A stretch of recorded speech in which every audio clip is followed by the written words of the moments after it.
Bonjour, nous allons aborder la deuxième partie du chapitre sur les ensembles où nous allons étudier les sous-ensembles. Commençons par définir un sous-ensemble. Prenons par exemple deux ensembles A et B différents l'un de l'autre. On dit que, par exemple, l'ensemble B est un sous-ensemble de l'ensemble A si tous les éléments de B sont des éléments de A.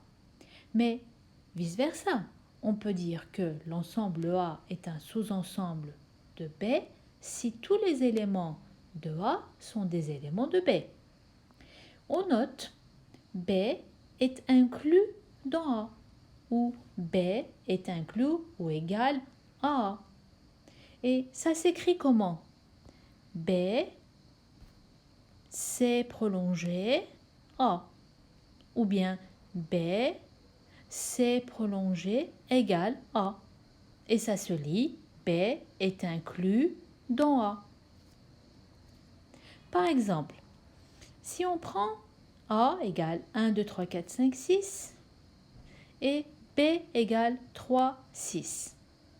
Qu'est-ce que vous constatez? Que 3 et 6 sont également des éléments de A. Alors on dira que B est un sous-ensemble de A. Et on note B est inclus dans A. En représentant avec le diagramme de Venn ou le schéma de Venn, dans l'ensemble grand A, il y a l'ensemble grand B. Les éléments de grand B sont également des éléments de grand A. 3 et 6 sont deux éléments de grand A aussi, parmi 1, 4, 2 et 5.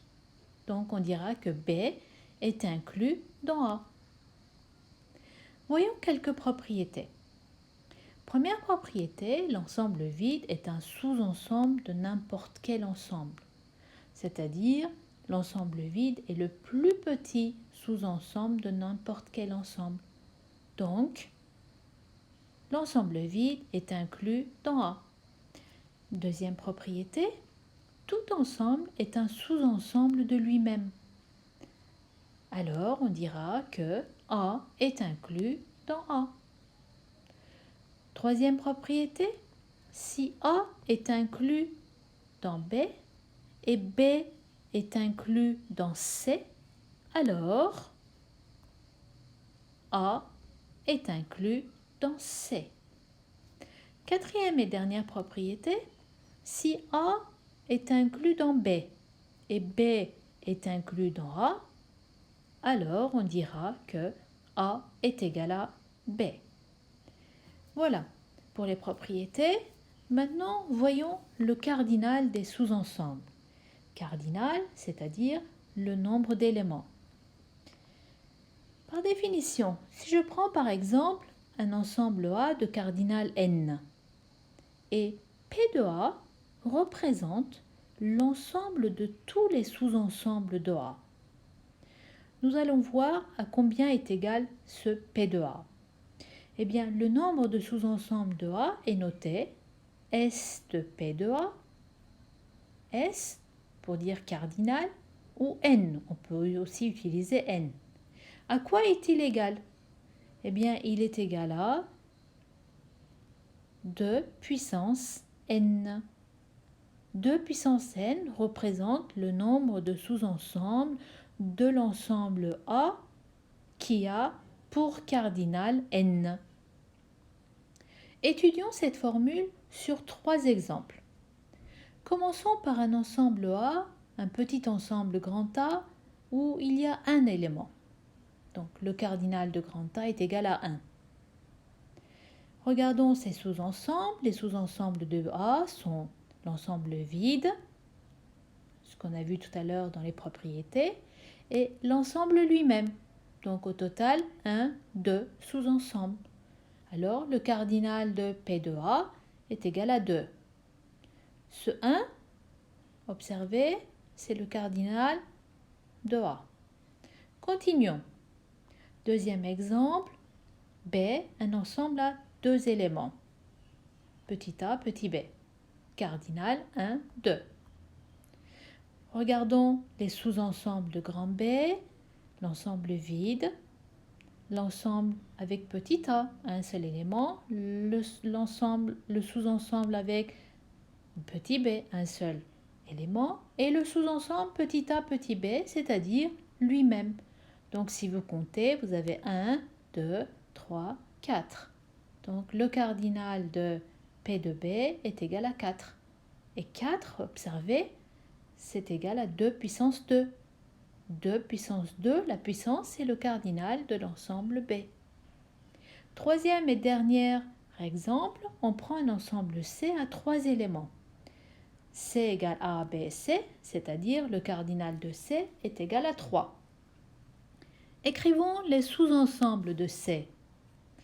L'ensemble vide, les sous-ensembles avec un élément, petit a, petit b, petit c, les sous-ensembles à 2 éléments, petit ab, petit ac, petit bc, et le sous-ensemble à 3 éléments, c'est-à-dire l'ensemble lui-même.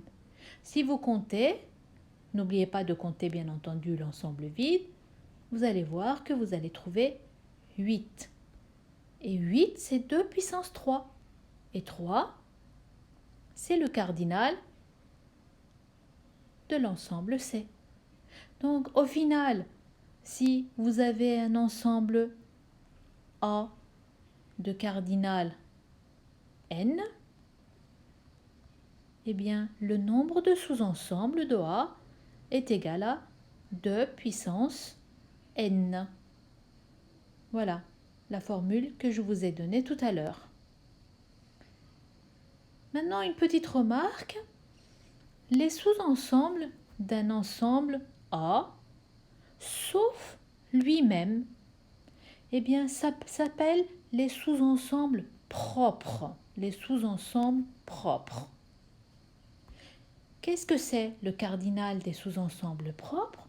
Comme on enlève lui-même et qu'il y avait 2 puissance n sous-ensembles, eh bien, le nombre de sous-ensembles propres est égal à 2 puissance n moins 1.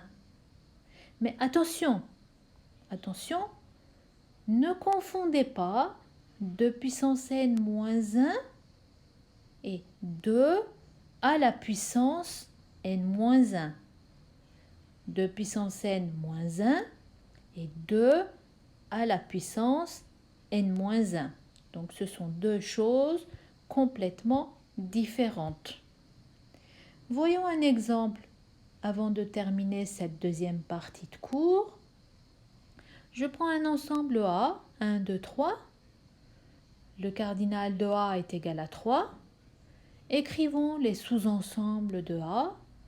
L'ensemble vide, le sous-ensemble à un élément, et les sous-ensembles à 2 éléments, 1, 2, 1, 3, 2, 3, et l'ensemble, le sous-ensemble lui-même, c'est-à-dire 1, 2 et 3. Au total, si vous comptez, ça fait 8 sous-ensembles, c'est-à-dire 2 puissance 3. Donc il y a 8 sous-ensembles. Et si vous enlevez l'ensemble, le sous-ensemble avec lui-même, ça fait 8 moins 1, 7 sous-ensembles propres. Voilà pour aujourd'hui, voilà pour cette deuxième partie de cours sur les ensembles. Nous nous retrouverons pour une troisième partie sur les opérations sur les ensembles. Au revoir.